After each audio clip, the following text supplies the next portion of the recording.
Thank you so much for staying with us beyond the headline.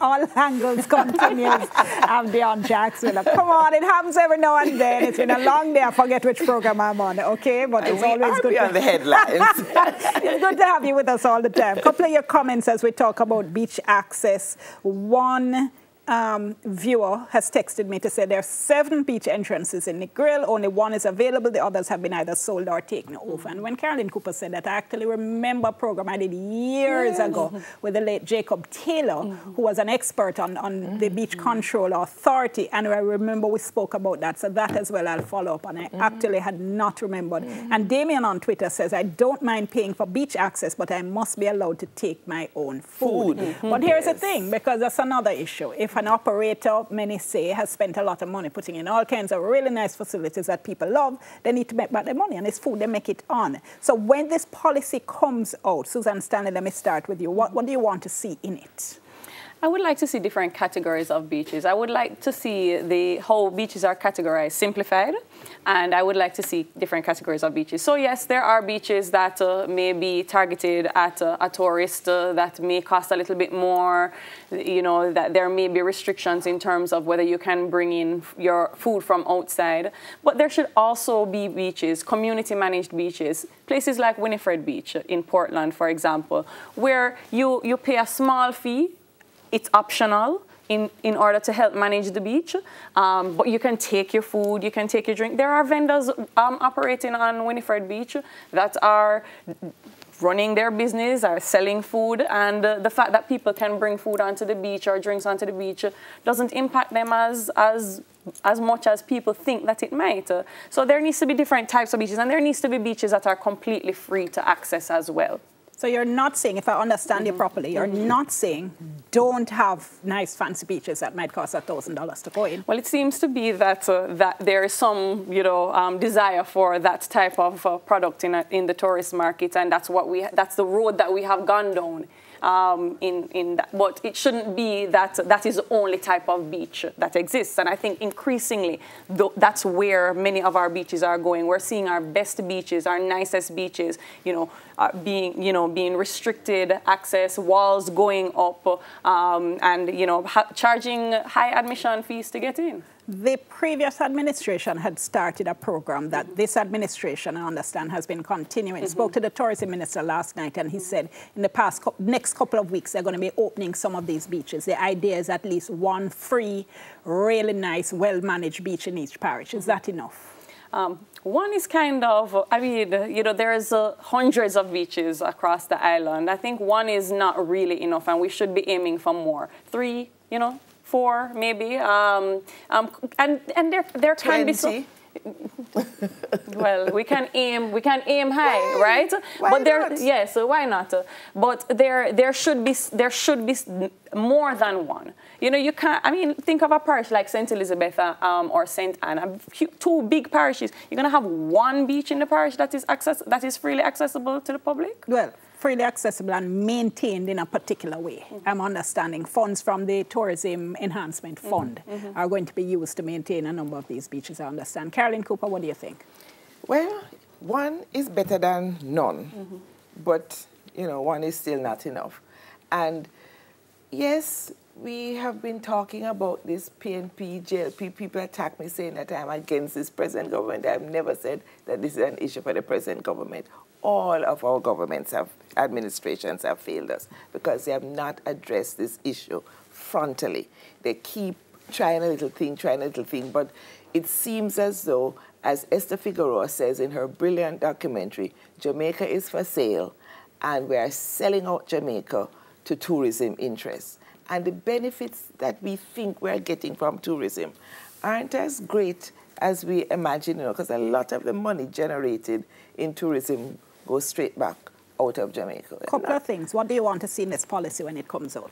When we finally see it? What I would like to see in the policy is a recognition that Jamaicans have the right to beach access. That must be the fundamental thing. You want a legal right of access? Absolutely. Something that is clear, not we're going to try a little thing and we're going to give you 1 beach per parish, but this a complete recognition that we have the right to access the beach, not from the sea, Most of which poor person, only fishermen have boat coming in from sea, you know. So how are we going to get from the land to the sea to come back to the beach? I mean, it's ridiculous. So we have to ensure access. That is the bottom line.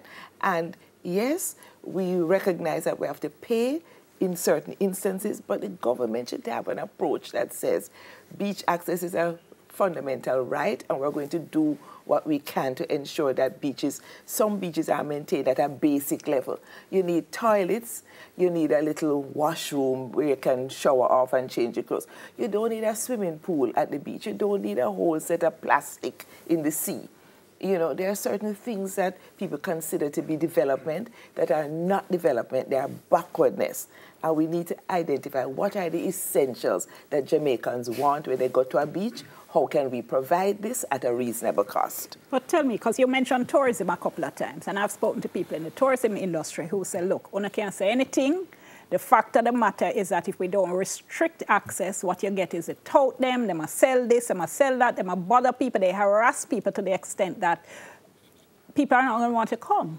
And that is a reality we have to face. Well, why do the people in Cayman, Antigua, Barbados have tourists and locals associating on the beaches together without harassment? You don't have that level of harassment, though. I remember when TCI, Turks and Caicos, and I remember I stepped out of the airport, and based on our experience, I expected to be rushed by taxi people, and not a soul paid me no mind. Right. I had to go over and look for a taxi. What you're saying is that we have created a culture of exclusion that forces people to force up themselves into places where they're not wanted. And perhaps if we had a culture of access, people wouldn't have the same need to go up on the beach and harass the people because they can go anytime they want. And anywhere. Yes. So we have to... That's not about access. Yeah, this is about people who are trying to make a hustle. Yes, but we have to understand the psychology of it. But it's also about public education, about beach behavior as well. You think public education going to stop harassers from going to beach and harass people? And tell the truth. Enforcement as well. Enforcement in terms of what? Enforcement in terms of establishing certain rules and, certain behaviors are just not acceptable. Yes, you can enforce those rules. You can go on the beach to enjoy yourself, but you can't sell. Could have a basic rule like that, you can't sell on the beach. But a lot of hotels say that's exactly the rule. They don't want people on the beach coming and harassing the tourists and harassing the guests. Yes, but so they're saying if you, Caroline Cooper, you, Susan Stanley, want to come in and lie down on their lounge, you can do that. But they're not going to let a man come on and try to sell bead and try to sell ganja and cocaine and who knows what else. Well, we're saying that you can access to the beach for everybody does not automatically mean that everybody's people and that anything goes. Yes. It doesn't. We're not saying that you go to the extreme. You go to the extreme. You say no beach access because A, B, C, and D will happen, and that's the worst case scenario. If you tell people you cannot sell on the beach, okay, you come to the beach, enjoy yourself, you can't sell. Or you can say there are certain things you can sell, you can restrict what can be sold. Hellshire Beach, people walking up and down selling ganja, them selling greater cake, them selling peanut, a whole set of selling goes on, And when people come to you, tell them, no, I don't want anything, and they keep moving. Hellshire is a place where people are not harassed in the sense of being constantly attacked if to buy things. People walk up and down, and if you tell them no, they keep moving. But so I have seen behavior on Negril Beach, and it is not that. But Negril is a different story. But that's exactly the point the tourism people are coming from. They say we're not talking Hellshire, we're not talking... But Negril, why is Negril like that? Who is benefiting from tourism? That is one of the questions we have to ask. Why can't the hotels have vendors on their beaches selling things to the tourists? Why everything is in the gift shop? Some of them do. Why everything is in the gift shop? And why it's a once-a-week business? If they were able to incorporate the vendors into the structure of the economy of the hotel, you would have a different approach to harassment. But the vendors realize that the tourism industry is being controlled by a small elite who are getting most of the benefit out of it. And so they are going to try a thing too. But so you need to understand, so if the hotel said, all right, instead of walking up and down and harassing the tourists, we're going to give you a little stall on the beach and you sell from here. you know what a difference it would make? But quite a few do, but you can only accommodate only so many people and a whole heap of vendors. But the same people now who get the little leave and license to sell will ensure that other people don't come on the beach.